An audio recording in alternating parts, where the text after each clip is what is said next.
We have a song which none of you have heard yet, but I'd like to sing it for the first time really properly here in Dublin, because this is a song about true attempt at unconditional love.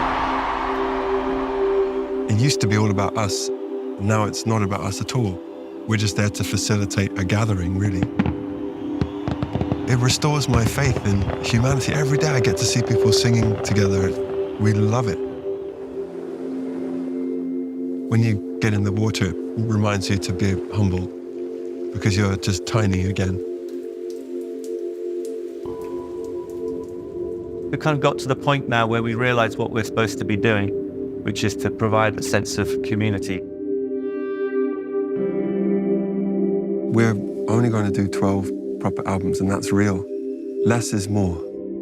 Because you always have to think, well, if this was the last one, would I be happy? You know, Moon Music was always supposed to be the second part of Music of the Spheres. I think there was always the plan to keep the tour going and have this new album come out. It's sort of our manifesto.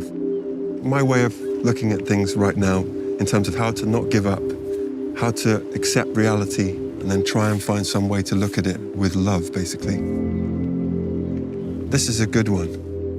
Honestly, one of the best. 2 days in Dublin with old friends and no question the biggest rock band on the planet.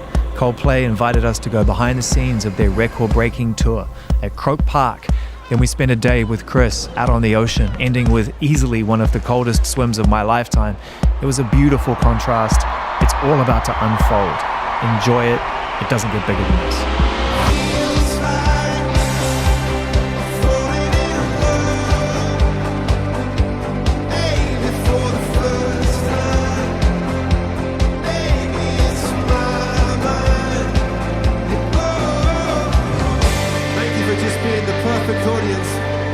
So much. Be kind to yourself, be kind to each other, have a safe journey home. Believe in love. We'll see you on Sunday. Goodbye.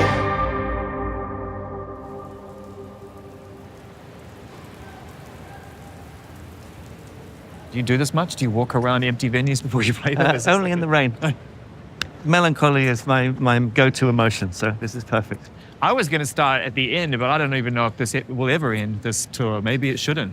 Well, who knows? You know, right now, we have one more show left of this leg, and then got some more stuff going on in October, November, and then see what happens. It's great though. It's still fun. That's the thing, and it's been really nice to play here actually, because these shows have been amazing. Ireland is just the best place to play shows. We came here on the first night. It was the size of this place. It's an amazing, very significant venue in Ireland, in Dublin particularly, but it was just absolutely bananas. We were literally sort of blown away by the stage, by the crowd. We've kind of got to the point now where we realize what we're supposed to be doing, which is to provide a nice kind of 2 hours of escapism and a sense of community and a sense of people feeling like that it's a safe place to feel happy feelings, because Chris says it every night on stage. You know, we're very lucky to witness this amount of people all hanging out together of every color and race, gender, and whatever it is. People are just happy to be together, and there's no arguing. We got the memo. I mean, it's definitely what we show up for at a Coldplay show and other shows, but there's different experiences. And it also, to some degree, must take a bit of pressure off what is a good or a bad show. But in some respects, does that take a little bit of that pressure off? Definitely. It's never the case that we don't notice every little mistake. In fact, we laugh about it quite a lot. Little things that no one would really notice, but we notice. If Johnny, a rim shot. Exactly. If Johnny hit an absolute clanger the other day, and we were all in hysterics. Which song? Wait, I got to know which one. It was the intro of "Feels Like I'm Falling in Love." He forgot to switch the guitar on, and then he ran to switch it on, and then inadvertently played a semitone. It was the worst possible interval to get wrong, and it was horrific, but hilarious and funny, and it becomes a nice moment because it's proof that there's it's real.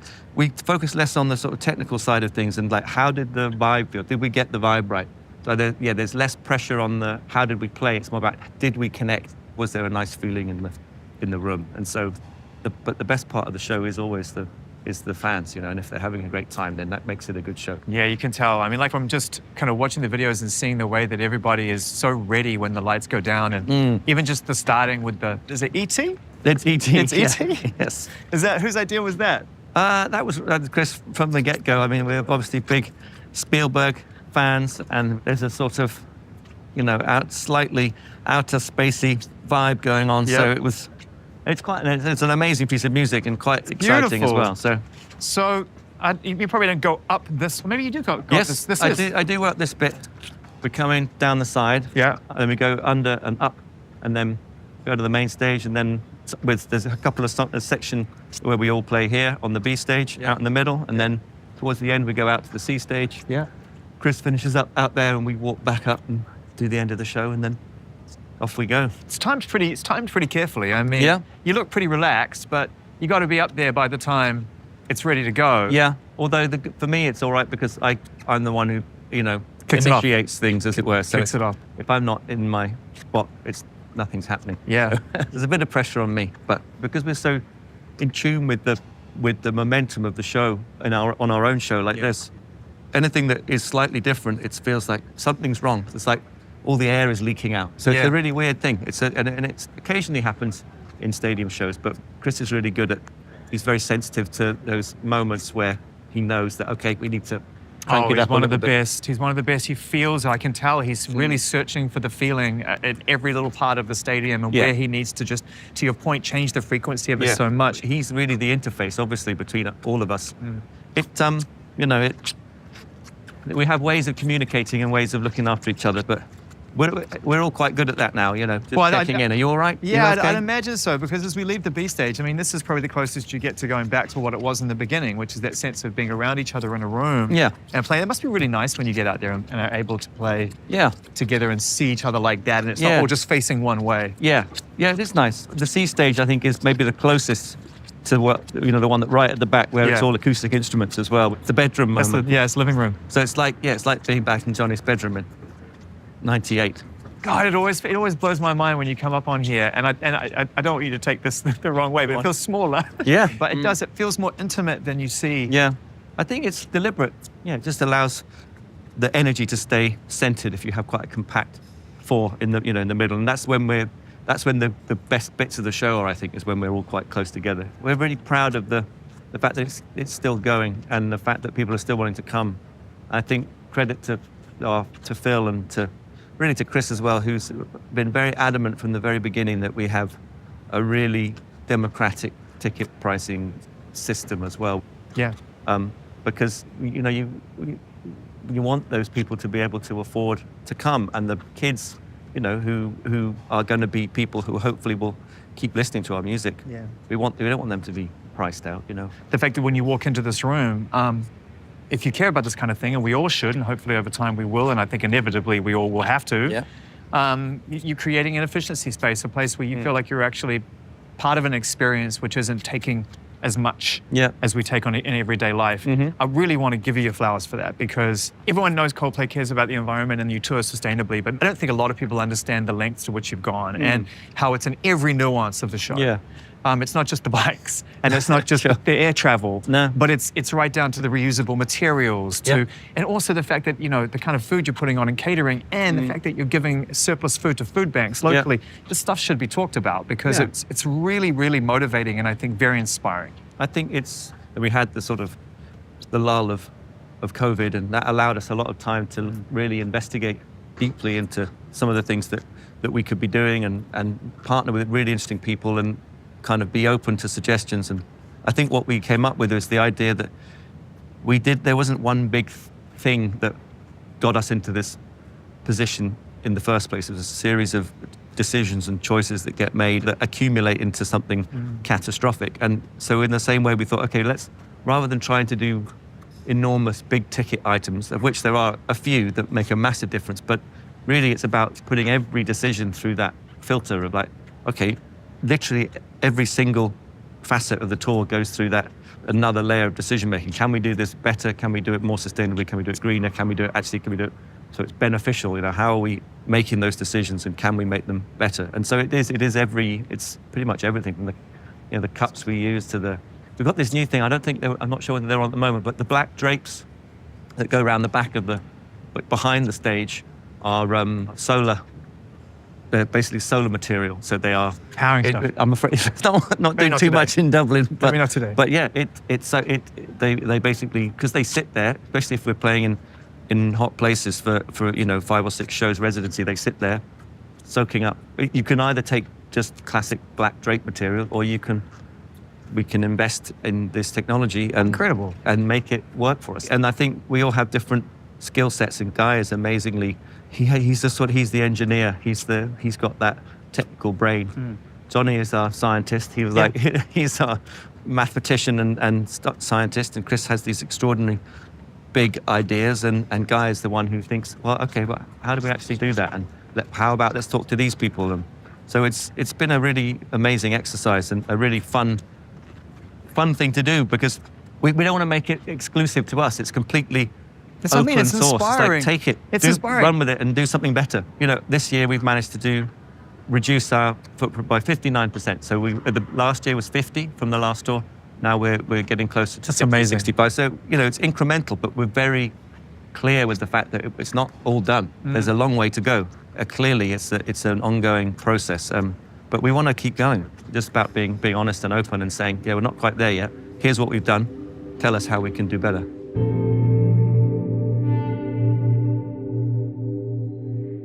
It's quite far away, isn't it?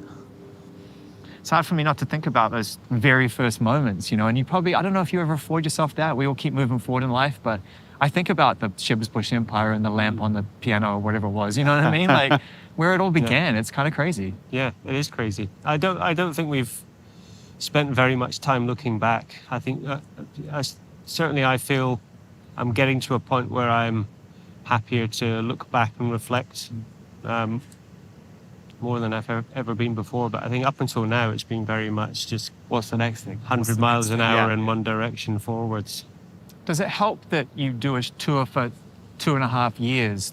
Does it slow things down in a strange way, even though there's momentum and you're constantly got a new leg being put on? But in a way, it's like 4 days here, 5 days there. Does it? Yeah, I suppose so. It seems slower than we've previously done, but tours work a bit like school years. When you're a kid and all of your life is sort of like, this happened in this year of my life. Yeah. Well, for us now, it's like, this happened in this tour. A lot. Yes. It turns out. Yeah. Happens in 2.5 years. Yeah. It is the kind of tour that I think when you start out in a bedroom, you wouldn't even allow yourself the ability to dream of doing a tour like this, because it seems completely unusual. It's what the Rolling Stones do. I mean, it is at that level where you're playing stadiums and you're touring for 2.5 years, and the scale of it is just gigantic. I was joking with Will about it. I think I capped you at 9.5, and he corrected me and said, no, we're over 10 million now.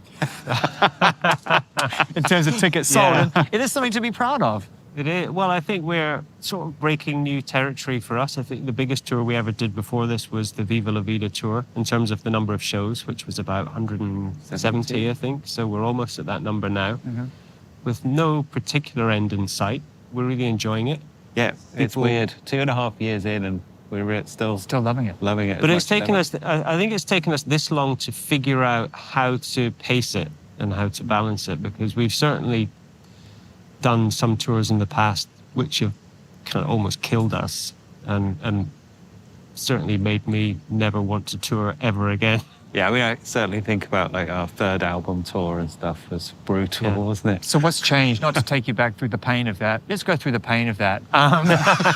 No, look, we're here, and like I said, this is a very healthy environment, and people come here to celebrate, and we know that tonight will be an absolute release and a joyful experience, emotional experience. So how did you find that balance? What is different between now and then, apart from youth versus experience? We certainly look after ourselves better. Yeah, Touring in your 20s, you're sort of young and excited, and it's all there for you. you go out after the show late. Yeah, yeah. But now I think it's, being a little bit older, and you just have to almost treat yourself more like an athlete in terms of how you look after your body and mind. Yeah. So I think we've all gotten better at doing that, and but then also just the pacing. Knowing how many shows we can do a year is really crucial for us as well. And But also how many we can do in a week. In a Yeah. week. We used to do 5 or 6. Yeah. definitely no more than 4. Yeah. Well, it makes sense because there's a huge amount of ground to cover and there's a lot of music to share and it's a lot of energy coming your way as well. I always think about the transferal of energy.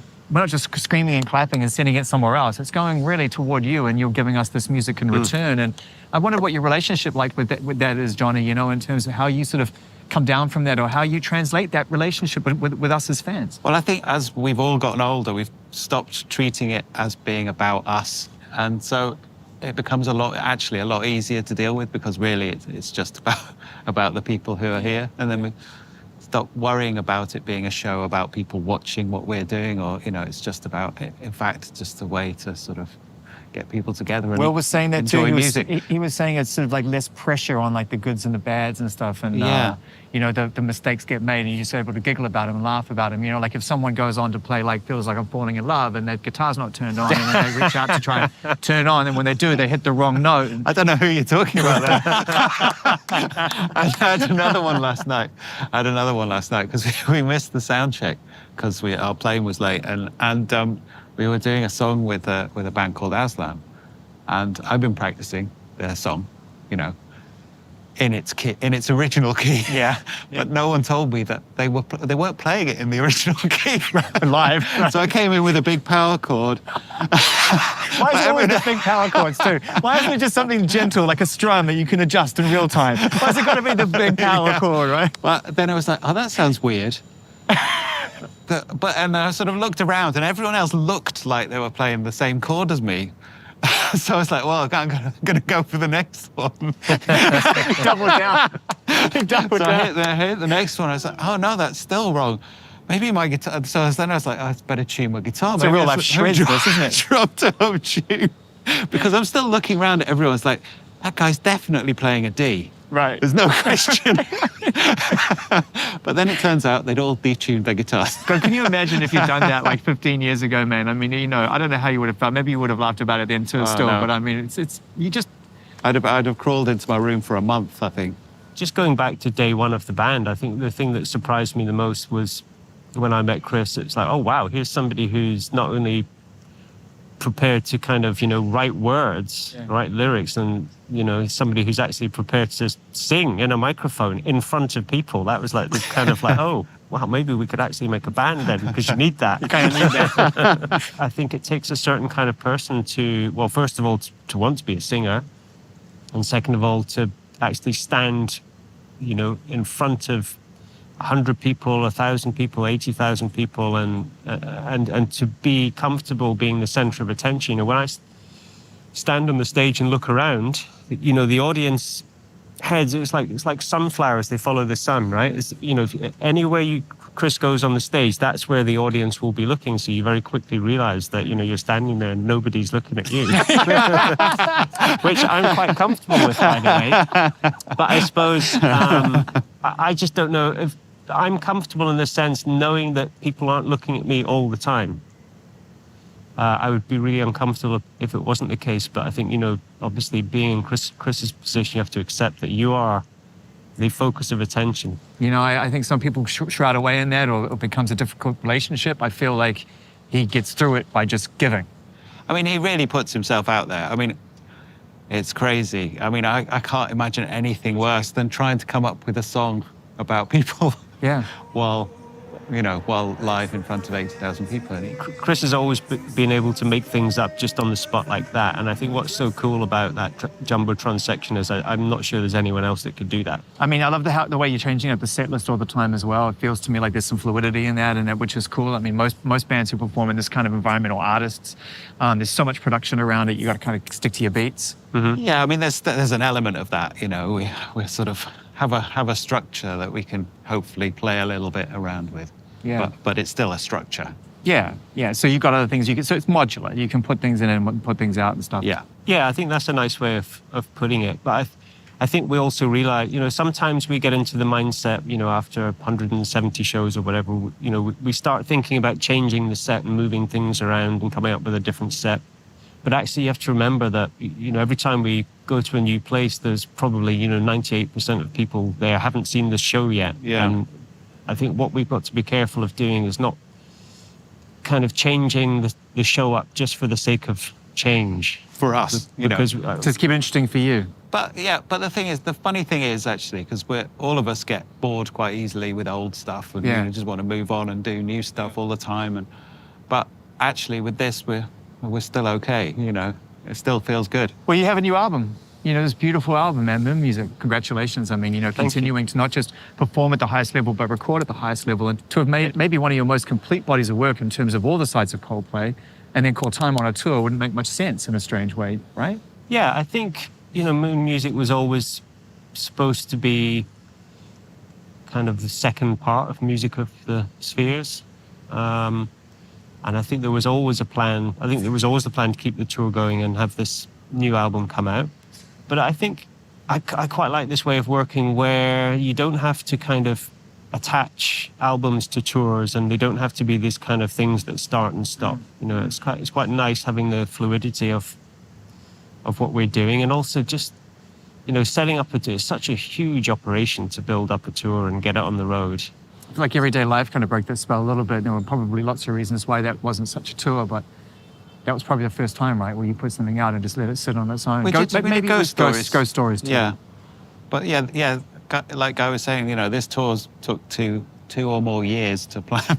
Yeah. So the idea of starting another one seems dreadful. Well, I got to ask you, you know, as a friend of Chris's, you know, there's something about mortality which seems to really excite him, especially when he's about to release a record with you guys. He always talks about mortality, not from a personal point of view, but from a sort of artistic point of view, like, oh, you know, this might be the last one. And I sort of wonder if he just become to accept that, or if you're all aligned with that kind of thinking that it's okay to see an end in sight, even if if you're not true to that, and you carry on.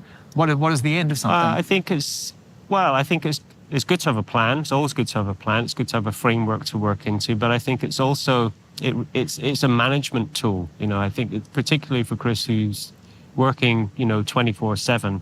I think it's certainly good for him to have in his mind some kind of end goal to help him through that just personality that he is, who's always working. I think if you're a marathon runner and you were told, right, go and run and run, but we're not going to tell you When the end is. where the end is.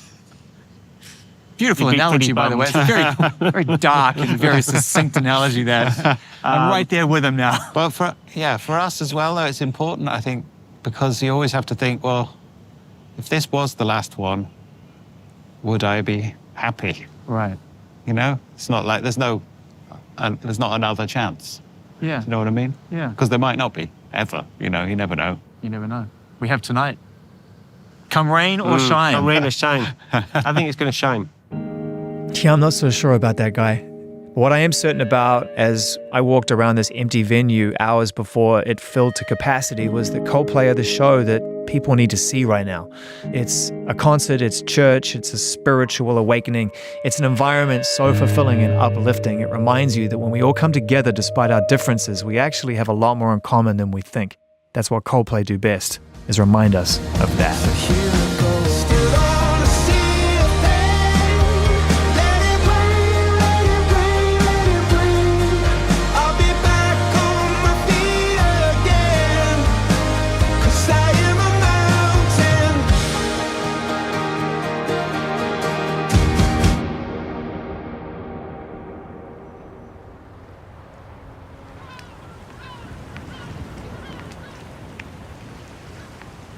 Well, look at the beautiful sky coming. Do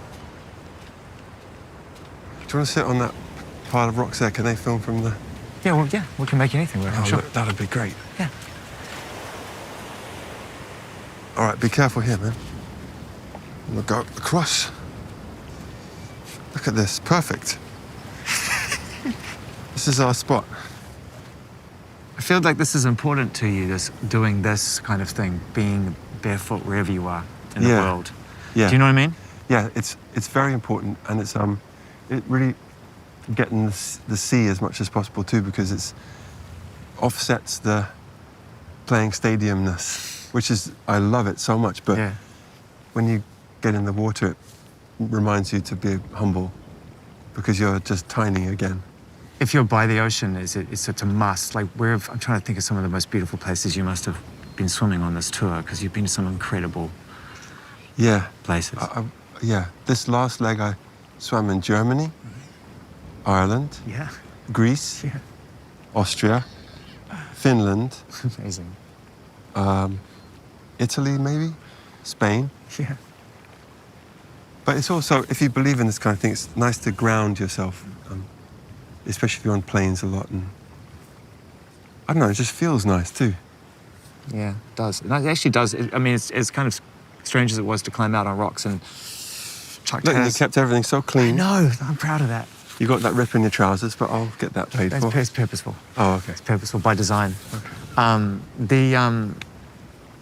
Yeah, man, last night was so special. It was such a moment to see what we talked about 2.5 years ago when we did our conversation around high power. Yeah. And you showed it, you laid it all out. You were like, I think we're going to do a tour like this. And you Right. showed me the images of it. Yeah. And it looked incredible on paper. Obviously, it looks a million times better in real life. You know, how has it been just seeing that come to life, you know, from a piece of paper and an idea and a concept? Because I know that you're conceptual. You really love to create things.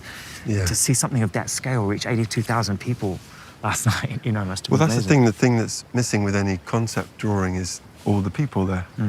And so all of the design and everything is really just trying to make it more easy for people to let go and feel good together. I feel like that's a pretty important transition for performers to make. I'm not sure whether it's experience or wisdom or maybe success. I know that's a strange word, but whatever allows you to sort of be able to just let the people have their moment and not necessarily put so much pressure on yourself. I talked to the guys about this yesterday, and they said that they agreed that they felt a little less personal pressure. Mistakes are okay because the people there are just kind of having their own experience. Definitely. I think when you're starting as an artist or as a band or whatever, it is more about you. You're trying to make it and you're trying to prove something to yourself and to your detractors or whatever it is. Yeah. Then you're trying to stay there. Then it comes to a point where, without really realizing it, you are only doing it because you love it and you want to give people a good time who like that kind of thing. Yeah. And even the people that don't like it, it's kind of, that stress has fallen away because they don't have to come. Yeah. And so it's sort of flipped that it used to be all about us and now it's not about us at all. Yeah. We're just there to facilitate a gathering, really. It really felt that way last night. It felt not that you don't take it very seriously and you want to put on your best, but that you had let go of a certain amount of that, for lack of a better term, kind of ego that comes with stepping on a stage. It's still there. It's still under there a bit, but it's fueling the bigger priority. Whereas maybe before the audience was helping to boost your ego so you keep going. Yeah. Now your ego is serving that Yeah. on a good day. A shift in confidence. But I still have 2 nights ago I had a real confidence crash on stage. But you can't let anybody see that. So it's always humbling. Do the boys know, do you think? Uh, I think they do, from what they said yesterday. They can tell when you're really in the zone and when you might need a little bit of a pickup. It's funny because Will, who looks so stern all the time, who's so sweet, he's the person I go to if I'm worried. I think I lost the crowd or that was a terrible improvisation or whatever it is. And if he goes, that's all I need. As you were describing the members of the band once, every one of them was a different version of the same thing, which is like this handbrake, this great sort of like voice of reason, this, you know, Will being like this kind of foundational aspect of it. Yeah, very much so. But then, you know, obviously you've got Johnny, who also, you know, has an opinion and is very quick to say, oh, I'm not so sure. Maybe the first, I think, was where he's the first person. And then you've got Guy, who's like, if he doesn't like a song, don't ever even bring it up again. Never. I felt really bad for you because I'm like, you've just got 3 of your best friends who importantly all play a version of the same role, and how that dynamic has kind of helped you over the course of your life as an unbridled creative and someone who has big ideas and probably wants to achieve things that most people seem unthinkable. Yeah, that is so important for them. And then also the parts they bring to each song. Of course. We'll get to that when we get to the album, but yeah. But that balance of a band is so important. And you have to have a few people wanting to go 24/7, and then you have to have the ones who are like, okay, wait, have we got the right footwear? Yeah.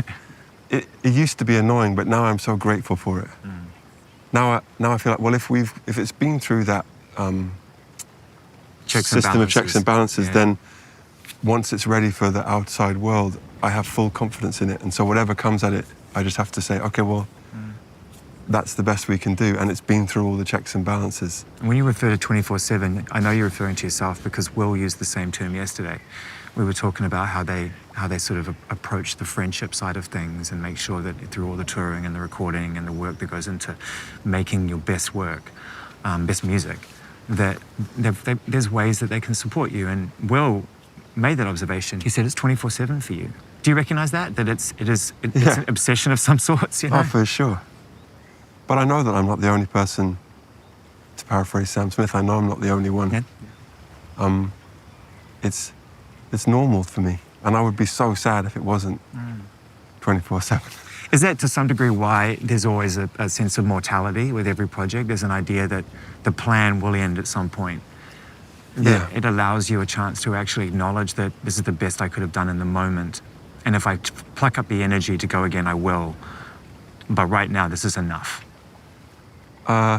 Yes, but we're only going to do 12 proper albums, and that's real. That's real? Yeah, promise. I don't want you to promise that. I want 50 Yeah, no, but it's albums. good. No, you don't. You don't, because less is more. And for some of our critics, even less would be even more. You still read those guys? No, You I don't still read it. I'm joking, but yeah. we don't. That's just. And I'll tell you why it's really important that we have that limit. First of all, there's only 12. Well, there's only 8 Harry Potters or 7 Harry Potters. There's only 12 and a half Beatles albums. There's only enough, about the same Bob Marley. So all of our heroes, and also having that limit means that the quality control is so high right now, and for a song to make it, it's almost impossible, which is great. And so where we could be kind of coasting, we're trying to improve.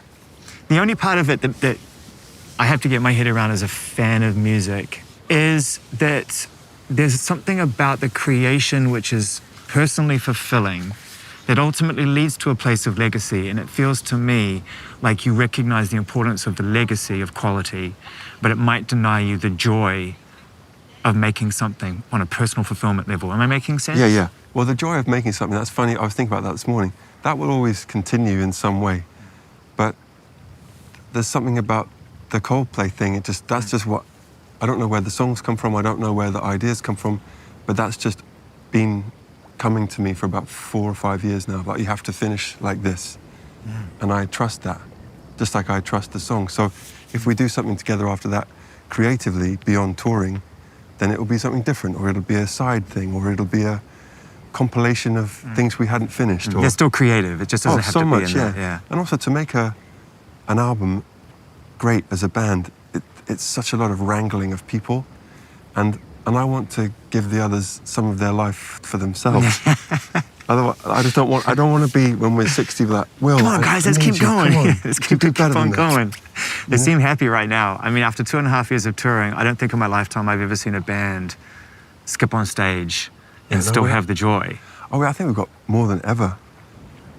Because of all the reasons, because of getting older, because of COVID, because of everything going on in the world, because of how lucky we know we are, because of the places we get to go, because of the optimism that it gives us to see all different kinds of people gathering together, because of songs that arrive from nowhere, because we go at a slower pace. All these things mean that we love it.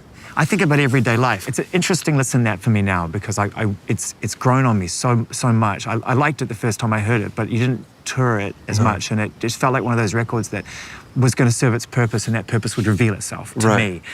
And so how it's revealed itself to me is that it kind of grounded you in the reality of what life actually is. Right. It's a pretty direct record. Yeah, There's very, songs on there, I mean, that are as political as you've ever gotten, and very. You know, very, very connecting with faith in a very direct way. No more mystery and magic wrapped up in the sentiment. It's like, this is exactly how I feel.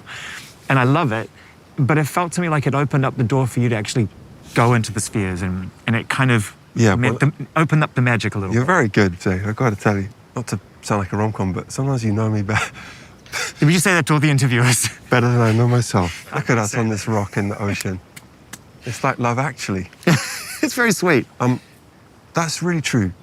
Yes, so everyday life was sort of an acknowledgement of, like, we see what's happening everywhere. It's a struggle. Life is a struggle for most people, all people at some time.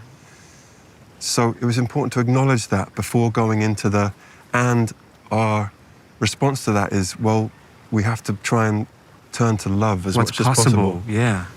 Because aggression doesn't seem to work, separation doesn't seem to work, vilification doesn't seem to work, meanness doesn't seem to work. This is for me anyway. Yeah. So every day is a challenge to try and find a loving path through not necessarily very loving situations, which is really difficult. So I think everyday life was us saying we're not completely head in the clouds. You know, we're aware of when we go into this hippiness, it's referring to something that we're aware of. It's not just pie in the sky. It's on the record. We understand the struggle. We know what's going on out here. I mean, I'm not pretending that I understand everyone's struggle, but I understand that people struggle. I see it, yeah. And we all do in our own way. Yeah, yeah. But for me now, as a nearly 70-year-old, it seems to me like the people who are happiest are the people who acknowledge everything that's going on and then try and find some way to look at it with love, basically. Because finger pointing doesn't seem to have worked. Shouting at people doesn't seem to have worked. Throwing bricks at people doesn't seem to change their minds. Yeah. So, but that's just for us. I feel like everyday life has a companion piece in Ghost Stories, because I feel like Ghost Stories was as transformative in a different way. If everyday life got you to see the world differently, Ghost Stories got you to see your life differently. Definitely, yeah. What's nice about life, if you keep an open set of ears and eyes, which Brian Eno taught us to do, is that the right teachers show up, and the right authors, and the right music, and the right friends, and if you're inquisitive, you can change your life in amazing ways, and you find people who are thinking in a way that you realize you were feeling that all along, but you didn't know how to articulate it. Yeah, you didn't have the tools. For me, that was Rumi, or Viktor Frankl, or Paulo Neruda, or Leonard Cohen, those, I see, okay, now I feel less alone, and I feel like someone's articulated this pull I've been feeling. And then you travel as much as we do, which is such a privilege. And in traveling, you get to understand more the similarities between all people than the differences. And that you understand that the concept of nations and flags and all that is sort of made up to give people a sense of safety, but really we're all here together. That's the actual truth. And there's a book by Ryszard Krasinski called The Other, about how we're often manipulated through fear of the other. And once you realize there is no other, it's an amazingly liberating place. Yeah, because then you're like, I don't have to be scared of immigrants, whatever people try and make you scared of. And we've seen some of that on this tour, actually. Yeah. You don't have to be scared of anybody, because they're pretty similar to you. And they're probably going through something that if they're being aggressive towards you, it's probably to do with what they're going through. Yeah, it's fear-based reaction. And that's an amazingly liberating feeling. When I was walking here to see you again, there was written on the side of the trash can, you can live a life others don't understand. Yeah, I took a photo of that the other day. Yeah. It's okay to live a life other people don't understand. Yeah. Isn't that cool? That's so weird, because I walked here the other day with Phil twice, and I saw that, and I was like, I love that so much. I love that too, yeah. And I feel that's sort of how we're trying to be as a band these days, of like, it's okay that some people really don't like this, or it's not for them right now, but this is really where we're at. And this is really what we feel, and this is really how we're the same age now as prime ministers and presidents, and this is what we think, and we're happy to say it. There's no other thing to do than just follow your heart, make sure you're 100% behind what you're doing, and then beyond that, it's a beautiful thing that people are able to say they like it or don't like it, or ignore it. Yeah. That's what art is for.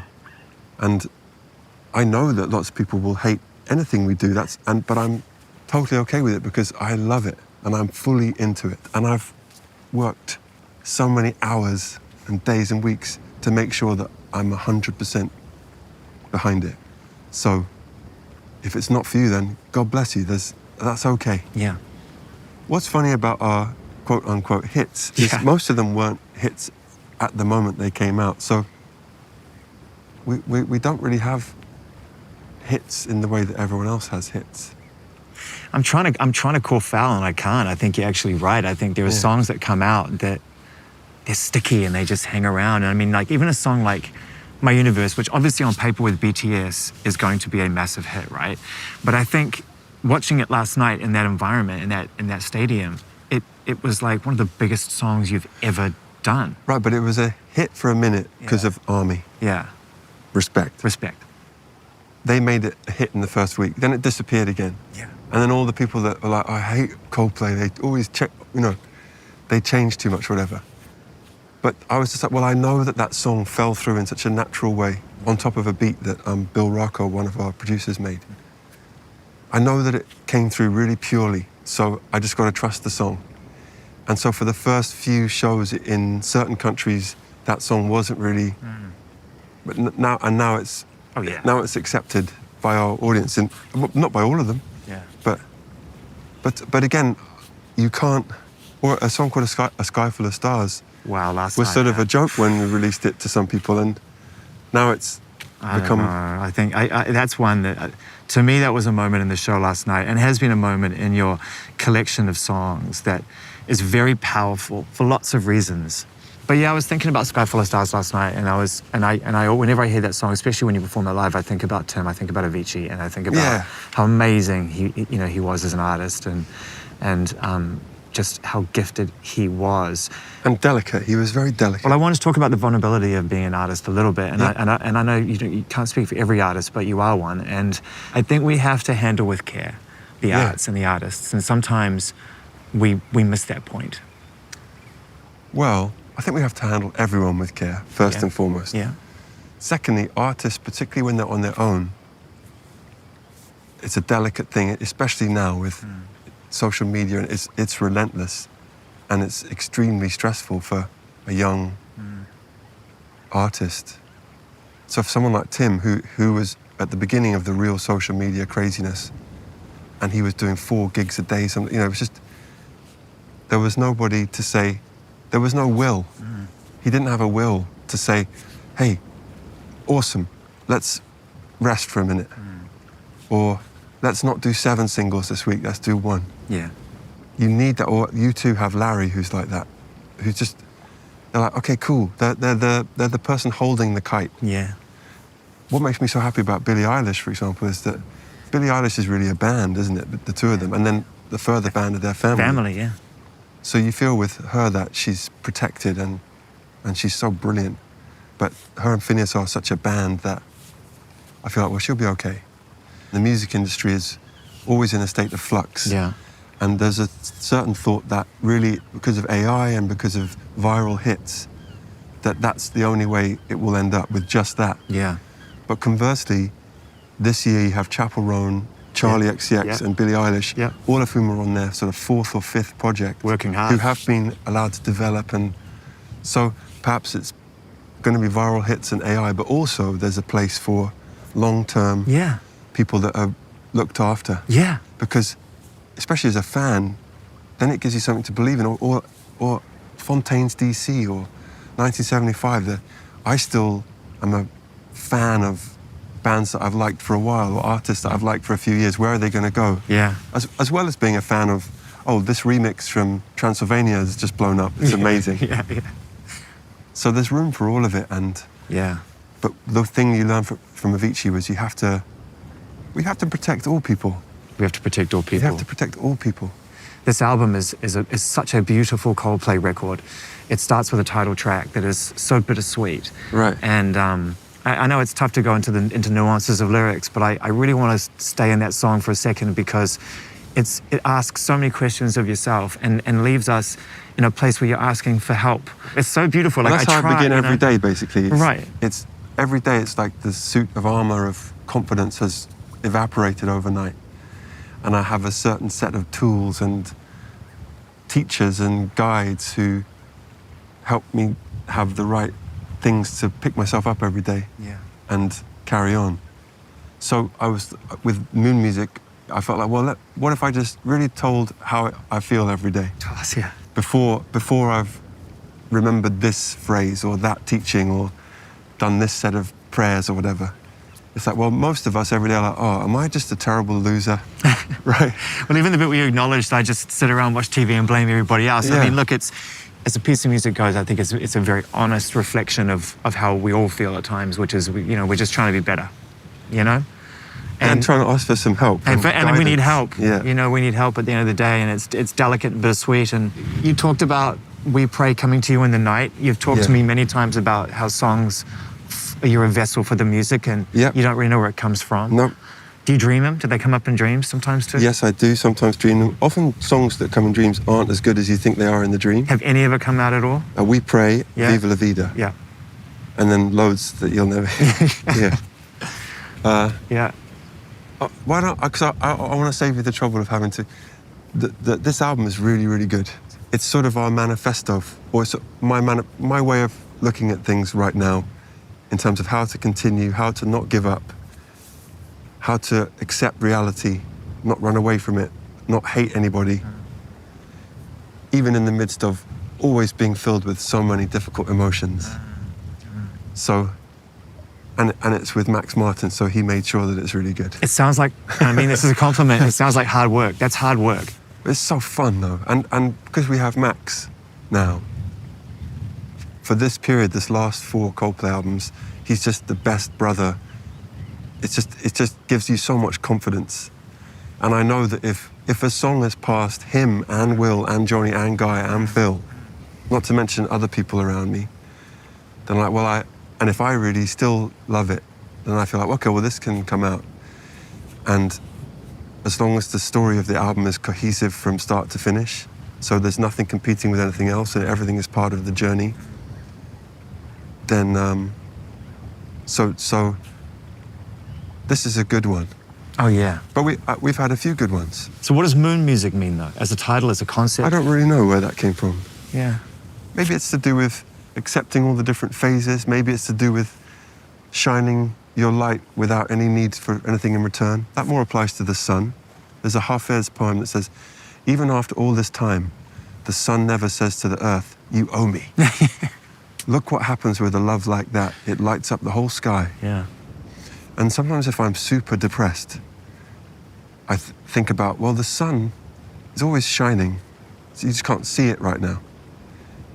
And sometimes if I'm struggling to find a positive perspective, I think, well, the sun is there. Always shines no matter what stupid stuff we're doing. So yeah.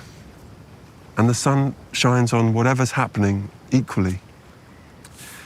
This is getting a bit silly, but this is my point about interviews, is that all the things that I really feel, I've tried to put them in the songs because when I say them out loud, I sound like a knob. I don't think so. But it's how I actually feel, that's the problem. I don't think there's a difference between the two, and I would hate to hear the music and feel some kind of very genuine connection to what it is you're saying, and then talk to you and you're a bit dismissive about what I'm hearing in the records as well, you know, because it'd be more fun to interview if I just slagged other artists off and we tried that talked about money about 15 years ago, and for a brief period of time, I think. I was once mean in an interview in the year 2000. I said something a little bit mean about Bobby Gillespie from Primal Scream, and I still feel pick your fights, don't you, man? I mean, this guy's a pirate. But it was because at that time, a guy called Alan McGee had been a bit mean about Coldplay, and they're really good friends. Yeah. Anyway, I regret that so much. I'm so sorry, Bobby. I love Primal Scream. Yeah. In the interim, I met Alan McGee actually in a park, and we went on this lovely walk, and it was so fun. And you realise at a time that even your critics are doing you a favour. Yeah. But anyway, my point is I don't like to say anything mean about anybody, really, particularly not other artists. I mean, there was one particular relationship which got really testy for a while there, but they had it out for everybody. But which one? Oasis, but they had it out for everybody. Oh, you can't take that personally. No, you can't. And now, I mean, there's these shows. I mean, it's going to be... But we never, ever responded. You've got to let people be themselves. Yeah. And if we're in someone's joke, that's fine. I'm really happy for them. Really happy for the two of them. Yeah. And I'm happy that, this is going to sound a bit silly, but the two of them reuniting gives you more hope about the Holy Land and about all of the conflicts in the world. Because it's a biblical Dude, the reaction thing, isn't it? The reaction has been so overwhelming. I think you know, it is deep for people. What would be amazing is if they let Tony McCarroll play drums, but that's asking for too much. We don't know yet. We don't know who's showing up on the day. Because I'd like to go on record and say, his drumming is amazing. And a bit like Ringo had for a while, oh, he's not very good at drums. Well, he's the drummer on Definitely Maybe, so he's doing something right. Yeah, right. And he brings this bagginess. There's a feel. And there's a swing in there that's just amazing. Yeah. Like someone said last night, Tony McCarroll had the roll as well as the rock, which is what Keith Richards said about Charlie Watts. Because Charlie Watts had a swing. Yeah. In the middle of Moon Music, there's a really wonderful composition, which I'm just going to call Rainbows. Oh yeah, it was called Alien Hits, Alien Radio, but it's just It's a rainbow. a rainbow emoji. Yeah. Yeah, right. It's so. I just would love to know the relationship that song has with the record, and Okay. and you know where it sort of came from, because it really is a 3-part piece of music. That is a sort of foreshadowing of the next thing. And it's supposed to be songs by other artists from other galaxies that are sort of answering the question in the song Moon Music. So in a way, it's supposed to be angels and otherworldly beings saying, why don't you try this approach, which is acknowledge how you feel, express it in a safe place that's not going to hurt anybody, and then try and be loving. That's what that song is. It's sort of, and then it finishes with Dr. Maya Angelou singing about when it looked like the sun wasn't going to shine anymore, God put a rainbow in the clouds. So to me, it means you have to accept all your colors and all the colors of other people. This is literally and metaphorically. And once you accept all those colors, then you can be yourself, and then you can let everyone else be themselves. That's what. Well, there's a huge amount of what it acceptance on means to this me. record. You know, I mean, Jupiter is a classic example of that, and such a beautiful story, and you know, a continuation of what you've been saying for a while in your music, which is like, you know, love who you love, and I love that song as well. I think, and it sounds like it was a very easy performance for you. Yeah, but it's not love who you love. It's I love who I love. Right. The first love is like shouted. I love who I love. Not just I love who I love, leave me alone. It's like, no, I'm really proud of who I love. That's what it means to me. It's funny because like I keep saying, we travel so much. We're so privileged to see all kinds of people and all kinds of love. And now we have this thing in the show where we have people on screen and we try and sing about them with varying degrees of success. But it's just so cool, all the types of people that come up, and gay couples and trans people and this nationality and that nationality. And the more you're exposed to things that you might have been taught to be a bit afraid of, the more you realize, oh, it's all love, and it's all, why would you ever want to stop someone being themselves as long as they're not hurting anyone else? Well, my love, I mean, it was really lovely hearing you end the show with that last night, and hearing everybody sing that song. Well, I did ask him to sing it. Nah, it's different though. It's different. You can prep people, but it's not the same. I liked that bit. That was new yesterday. It's not often I feel like you allow yourself to just bang out the anthem like that. You know, you on the piano and just like, I mean, that is a I'm fuck. doing that before you started Gonzo, my friend. It's true. It's true.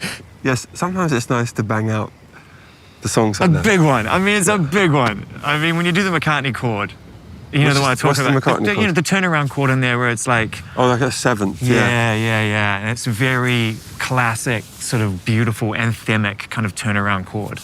But not to sound too much like a nerd, but I'm going to. There's a nice bit, which all of these things come out by accident. There's a bit where the left hand goes to the seventh and the right hand goes to the second. Just before the last phrase, just what you got, all my love. Do-do-dum. Yeah, that one. Which is a bit like Live and Let Die, yeah. Yeah. And that chord, I love it. Jacob Collier will be able to tell you what it is. God, he's so good, isn't he? Yeah, he's amazing. Well, he's one of our teachers now. Is he? 100%. We have the four of us. We have the incredible producers around: Max, Ilya, Bill, Brian, Eno. Still sometimes, you know, Stargate. All of those brilliant people. And then for 16 years now, we've been so lucky to have John Hopkins around on every album.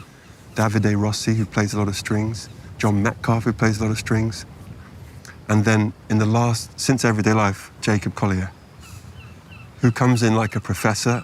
He's a mix between like Gandalf and Nigel Kennedy. Do you remember Nigel Kennedy? Yeah, of course. Who was a violinist in the 80s. The rock and roll violinist. Yeah, but he was the first person to sort of mix it up Yeah. with classical. So Jacob's like that, and he's so brilliant that you just have to pay respect. But it's funny because he's so technically on a different level. Yeah. And Brian Eno has no idea what that note even is. But they both have had this seismic impact on us mainly because of the joy and the passion and the different ways it's expressed. But the through line is that they love it, they live for it. And we're so lucky we get to work with these people. Yeah, that's a dream team. I mean, you know, you start talking about those individuals, you start adding John Hopkins into the mix and all these amazing people who you can just turn to when you think you've got something, right? Yeah, and then there's a group of singers led by a lady called Denise Carité that we met doing a cover for Radio 1 of Graceland because the rest of the band weren't available, so I did it. And I said, I need to find some singers. And we met this group of singers, and I called them very early on now to say, hey, please can you come and try this song and let it expand into registers I can't get to. So it's more than ever, it's always been a collective, our band, but it's more than ever that now. Well, the community is bigger than that even. I mean, you know, for the longest time now, you've had this extended, you know, chorus with the family, you know, and bringing people in to sing on songs. With people who... Yeah, well, like with Moses and Apple, Yeah. with your kids, they sing it on this album as well? Yeah. They are? Yeah, and they have a co-write on something or other. Because Moses will say, oh, that bit should go like this. That's cool. Isn't that great when you meet at that point where, if you're lucky, you know, the people who you love kind of, you share some passion for something and you get to find a mutual meeting place? Yeah, it's amazing. And then Apple sings on a few. I mean, it's so lovely to... But to be fair, they've been on every album since Ghost Stories. Yeah. I think that was the first one.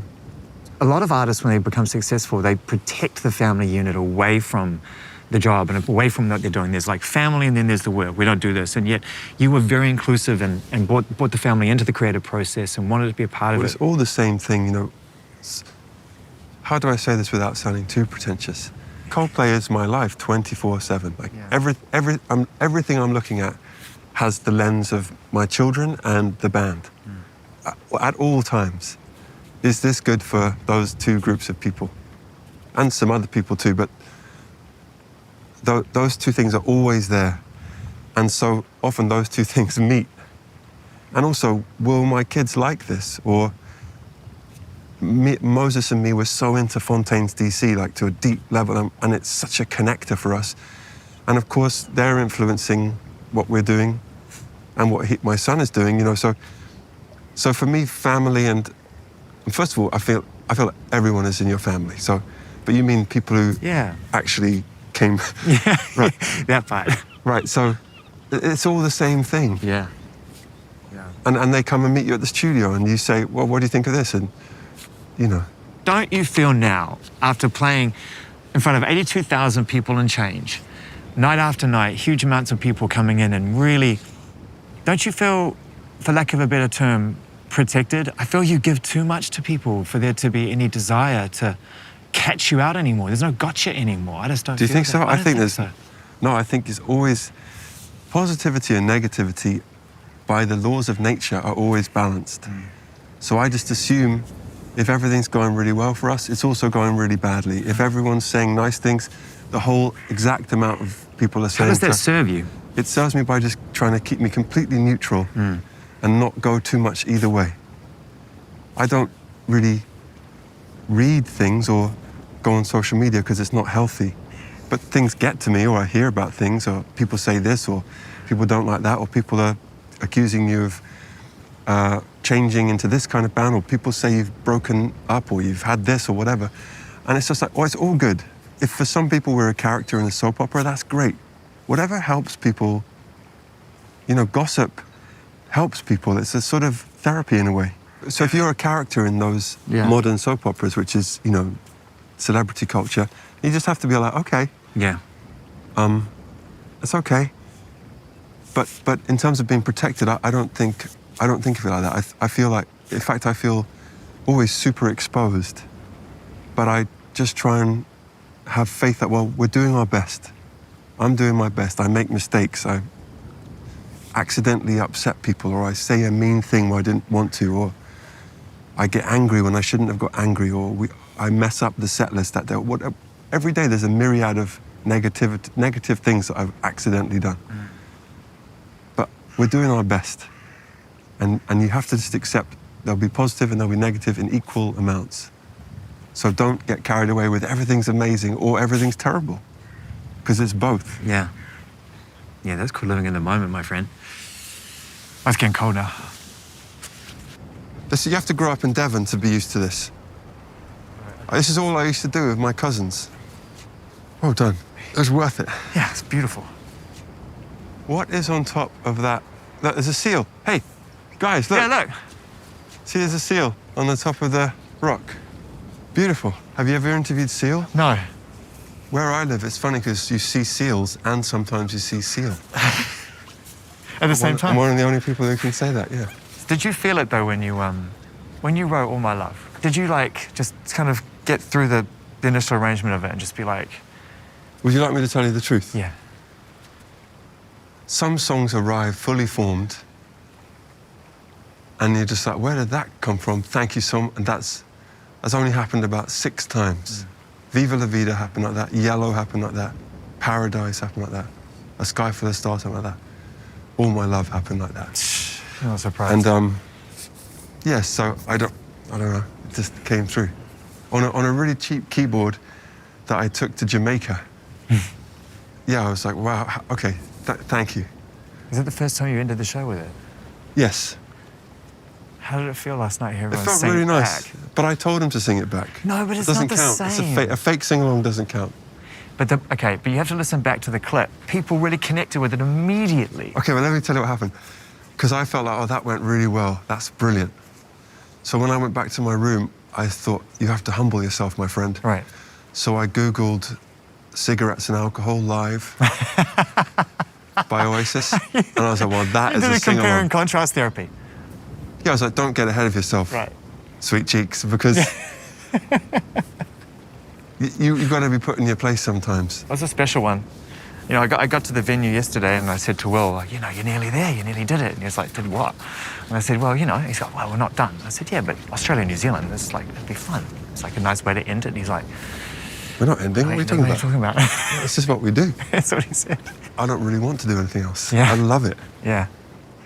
You're kidding? It restores my faith in humanity. Every day I get to see people singing together, and it's just so fun. Yeah, it's fun for us too, man. Yeah. We're gonna get in the water. Yeah. Did you ask for permission to park your boat there? People think Zayn hasn't let money get to his head, but look at his boat. For most people, the idea of performing in front of 80,000 people every night seems strange and untouchable. How do you turn it on every night? And also, how do you turn it off at the end of the night? For Chris, it's as simple as being barefoot, literally grounded, and surrounding yourself with something familiar, or in the case of the ocean, something much, much bigger than you. You're the lifeguard? All of us. You're all the lifeguards? No, sorry, end of the airplane. There's about 15 lifeguards. Chris, what's your name? Matthew? Hi, Ellie. Ellie, how you doing? Good. All right, look, we're going to go swimming. Yeah. We've got 7 lifeguards. That's great. There's no easy way to do this, Take the jellyfish. 'Cause you got all my love.